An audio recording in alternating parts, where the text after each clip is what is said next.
Hello and welcome to our walkthrough video for the FYP Surround Sound project entitled The Descent. Group members are myself, David Williams, and Gordon McCauley. Hello.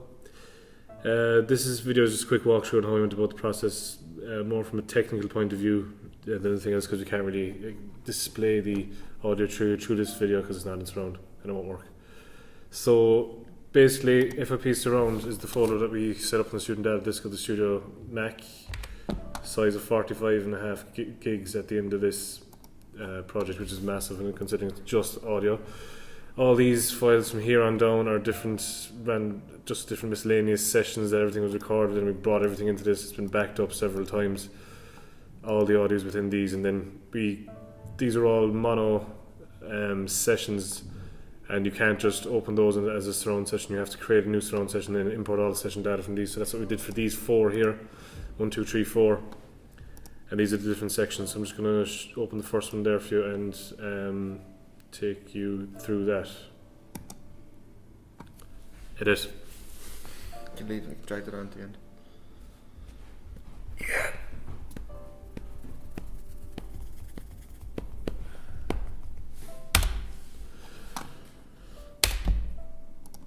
Okay, so this is the first session, and this is the opening scene, which takes place inside a car with two characters, a female and a male. So it's made up of the two voices, the male and the female, the 4 tracks of car ambience. It's got car crash sound effects, it's got the music that's being played within the car. It's got hospital noises after the car crash and hospital ambience. And then we've got dialogue that takes place in the hospital, just 6 channels surround dialogue that was used an interaction between the main character and his doctor.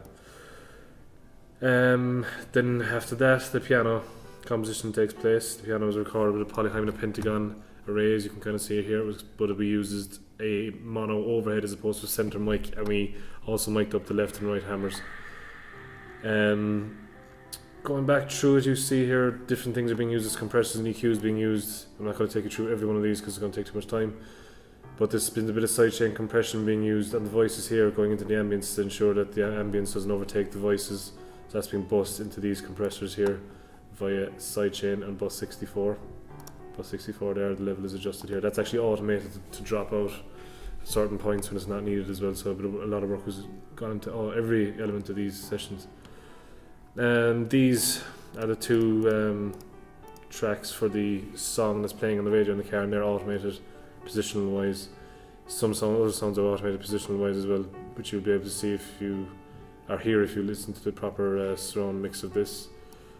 I think that's most of that for that session there. I'm going to hand you over to Gordon now for the next session, which is the heavy metal track session, the first one. Hello. Okay, so this session has the end of the piano here. That's just basically to edit the voiceover that was recorded in the studio on top of, because it overlaps it at the end of the piano section. As you can see, there's left side of the array, the center, the left, and the left surround have been used to record one character, and the opposite side has been used to record the opposite character, and they kind of talk over and back, and these have been lightly compressed. Next we move on to the acoustic guitar recording, which is basically the start of the first heavy metal song, and we have the original 6 microphones used to record the acoustic guitar, which was recorded in the HCT building, and for production effect we reversed this guitar, so as you can see there's another 6 tracks here. The acoustic guitar was recorded as a polyhymn pentagon pattern with an additional 12 fret high frequency microphone. As you can see here, there are 3 electric guitar tracks used in the song. So we have guitar lead, guitar left, and guitar right, and these are all recorded using a Ficata 3 surround microphone array. Some of the signals used in the microphone array were subject to phasing issues because of so many signals being outputted through the surround system, so the suitable tracks have been muted for phase issues and frequency masking. We also used a small bit of compression here, a 4:1 ratio, 2 dB gain and a minus 20 dB threshold to just contain the guitars a bit more. You can see as there's 24 tracks of guitars alone.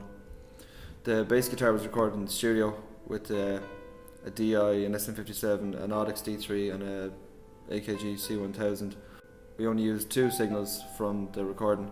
The bass amp was recorded with an SM57 and a C1000 at the rear of the bass amp, and as you can see, a small bit of compression was used here, along with a bit of EQ to cut out the low rumble from the C1000. The drum tracks are here now, and we have used a small bit of compression for the surround microphone array mics that were the Polyhamna Pentagon. We had 5 AKG 414s. We have drum overhead track, which was a mono U87 used to record the overheads. That was duplicated to parallel compress the toms, and the same signal was also used to bring out the cymbals in the mix. So the kick drum and the snare drum signals have been compressed for parallel compression to help them jump out of the mix more, and with a small bit of EQ to bring out the point in the kick drum. So the next 12 tracks you see are dialogue happening between the main character and his madness, so basically his schizophrenic side. As you can see, there's 2 surround microphone arrays here. There's 6 mic arrays, and they were parallel compressed from the drums here, as you can see, and the bass guitar, as to try and duck the signal to improve clarity of the voiceover with the drums and bass in the background. So I'm going to move on to the next track now, which is the fast metal track, or the second music piece. So as you can see, this is our second metal piece. Okay, so we have the left guitar recording here, the right guitar recording, and the lead guitar. As you can see, the left and right have been lightly compressed with a 3:1 ratio to just contain them in the mix and help clarity between the instruments. The lead guitar the lead guitar used a 100 hertz cut just to add more clarity and just clean up the mix a bit. The bass guitar again was recorded in mono in the recording studio using the C1000 and a DI from the Ampeg bass amp. The DI signal has been parallel compressed and EQ'd to bring out more of the punchy mid-range frequencies, drop the low frequencies and highs of course, and 60 hertz cut has been made to the C1000 mic. The drum tracks, as you can see here, have all been compressed with a 4:1 ratio at minus 24 dB threshold, and that's just to clean up the low end of the mix, add more gain, and just help with this signal. As you can see, the same processing has occurred on this session with the drums. We've had a mono overhead to record the drums along with the surround mics. The mono overhead has been EQ'd to pull out the floor tom, the rack tom, and the kind of the points or the attack points of these toms, and they've been parallel compressed along with the kick drum signals and the snare drum signals to help with the punchiness of those signals in the mix, the drums. I'm going to hand you on to David now. I just go through the final scenes in the piece. They're made up of different ambiences. One takes place at the beach, his workplace, which is a kind of a general store, which was called the Dunn Stores, hospital where he kills the doctor. He kills his boss inside in the workplace ambience, and at the beach he's kind of where he's contemplating doing it, and at the end he kills himself as well. Inside in the hospital, a couple of effects were used to make it more obvious that the listener is in the hospital. Sound of a trolley moving past on the right hand side, and the sound of a heart monitor moving past on the left hand side as the listener is taken through the hospital corridors, because it is a moving ambience. Then the dialogue tracks, these are the subject's dialogue tracks taking place at the beach. They have to be separated from the ones that take place at the workplace and at the hospital, just because they needed to be treated a little bit differently. We have here then is footsteps, samples, shotgun loading sounds. I'll zoom in a bit there, you'll be able to see them a bit better. Then some screams from the bystanders at his workplace. There's some piano used at the very end where he kills himself as well. And the main section of this is probably the electroacoustic composition, which is made up of a range of different sounds taken from the piece that have been stretched distorted, reversed, treated in certain ways to make them sound as disturbing as possible, and it kind of moves along through all these sounds and all along there. And a lot of these sounds have a lot of movement through them. You should see all these, if you play with these surround panners and move, I'll very quickly play you one there that moves quite a bit. This one here, as you can see, it spins around the listener over to the left and up to the top, to the front left. That's kind of movement. Others are more frantic movements. That's quite a slow movement, but others are moving different ways. And that's the 4 sessions that make up the entire piece, and I'm going to take you through the mastering session. So this is the mastering session. All the 4 sessions have been brought into this. The first one in blue, second one in green, third one in purple, and fourth one in red there, as you can see.